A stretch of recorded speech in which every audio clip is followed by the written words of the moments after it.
रविवार की सुबह को सिटी सेंटर फाड़ी के तत्वाधान में रक्तदान शिविर के साथ नेत्र जांच शिविर का आयोजन किया गया था। इस मौके पर उपस्थित दुर्गापुर नगर निगम बोर्ड के chairperson Anita Mukherjee, Asansol Durgapur police commissionerate KDC Abhishek Gupta, Asansol Durgapur police commissionerate के एसीपी सुबीर राय, अड्डा के अध्यक्ष कवि दत्ता, राज्य के पंचायत और ग्राम उन्नयन मंत्री प्रदीप मजूमदार, एसबीएसटीसी के अध्यक्ष सुभाष मंडल, दुर्गापुर थाना प्रभारी सहित पुलिस अधिकारी मौजूद थे। उपस्थित अतिथियों को फूलों का गुच्छा देकर सम्मानित किया गया और दीप प्रज्वलित कर कार्यक्रम की शुरुआत की गई। रक्तदान को लेकर मंत्री ने कहा कि कैंप के माध्यम से रक्त की कमियों को पूरा किया जाता है। युवाओं को आगे आने की जरूरत है। इस तरह के शिविर के माध्यम से लोगों में जागरूकता की जाती है ताकि अधिक से अधिक संख्या में युवा रक्तदान में शामिल हो।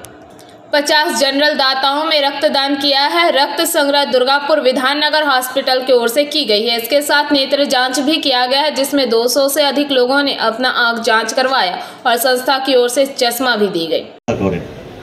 किंतु पुलिसेर मानविक मुख जा आमादेर राज्ये अति सযত্নে आजके मानुषेर काछे पौঁছে গেছে, সেটা शुधु भाषणের माध्यमे नয় বা ওনাদের মুখের কথায় না, ওনাদের কর্মধারায় আমরা দেখতে পাই সামাজিক দায়বদ্ধতার প্রতিটি নিদর্শন। আজকে দেখুন আমরা পুজো করলেই মনটা নেচে ওঠে। শারদীয়া উৎসব আমাদের প্রধান উৎসব পশ্চিমবঙ্গের, কিন্তু তার আগে আরেকটি পুজো আছে, সেটা আবার দুর্গাপুরের ক্ষেত্রে দুর্গাপুরের বাইরের মানুষরা আমাকে বিশেষ করে সচেতন করে দেন, অত্যন্ত প্রাসঙ্গিক এবং গুরুত্বপূর্ণ। সেটা হচ্ছে বিশ্বকর্মা পুজো। এই বিশ্বকর্মা পুজোয় আমি একদিন হাসপাতালে গিয়েছিলাম সকালবেলা এমনি কিছু আলোচনা করার জন্য। তখন আমার ভাই কবি দত্ত তখনও রোগী কল্যাণ সমিতির চেয়ারম্যান হননি, কিন্তু ওদের কিছু অসুবিধে নিয়ে আলোচনা করতে গেছিলাম। তখন আমি বললাম, বাহ, বিশ্বকর্মা পুজোয় আপনাদের মনে হচ্ছে একটু শান্তিতে কাটবে, সেরকম আউটডোরেও পেশেন্ট নেই। বললেন, না স্যার, বিশ্বকর্মা পুজো আমাদের কাছে খুব দুশ্চিন্তার দিন। এই প্রতিনিয়ত তাদেরই আয়োজন করা, এডিসিপির আয়োজন করা, আসানসোলের আমাদের আইসিসি সেন্টারের তরফ থেকে আজকে একটা ব্লাড ডোনেশন ক্যাম্পের আয়োজন করা হয়েছে। তার সঙ্গে লেডি ফাউন্ডেশন ডক্টর পারমির তরফ থেকে আই চেক আপ ক্যাম্প হয়েছে, যেখানে বিনামূল্যে চক্ষু পরীক্ষা এবং তার সঙ্গে চশমাও দেওয়া হচ্ছে। তো আমরা যেহেতু প্রশাসন কথাটার সঙ্গে ছোটোবেলা থেকে কিরকম একটা ভীতি জড়িয়ে থাকতো, তো সবসময় ভাবতাম যে রক্তচক্ষু, লাঠি চার্জ, টিয়ার গ্যাস চার্জ, কিন্তু এখন ধারণাটা পাল্টে গেছে সম্পূর্ণ।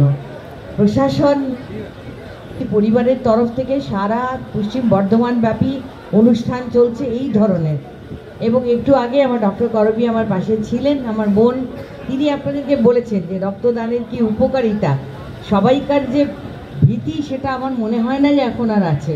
রাজশেখর বলছিল বটে, কারণ ইয়াং জেনারেশন যারা নবীন প্রজন্ম তাদের দেখছি আমি হাসি মুখে তারা রক্তদান করছেন এবং ভীষণ খুশি মনে, জোর করে ধরে আনতে হচ্ছে না।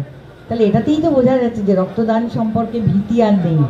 ইভেন আমি একটা রক্তদান শিবিরে গিয়ে দেখি 60 ঊর্ধ্বে মানুষেরাও কিন্তু রক্তদান করছেন। তো হাসি মুখে রক্তদান, এর জন্য যে মানুষটিকে ধন্যবাদ জানাতে হয় আমাদের বাংলার মুখ্যমন্ত্রী মমতাময়ী মা মমতা বন্দ্যোপাধ্যায়। আর তারই অনুপ্রেরণায় আজকে প্রতিটি মানুষ এইভাবে এগিয়ে এসেছে।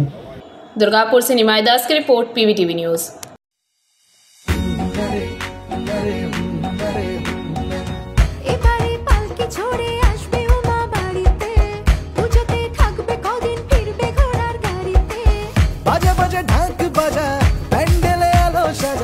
এসেছে সময় এবার জমিয়ে নাচা, পুজোতে শপিং মানি কসমো বাজার, প্যান্ডেলে হপি মানি কসমো বাজার। কসমো বাজার, পুজো শপিং টু প্যান্ডেল হপিং, সঙ্গে রয়েছে দারুণ আকর্ষণীয় উপহার।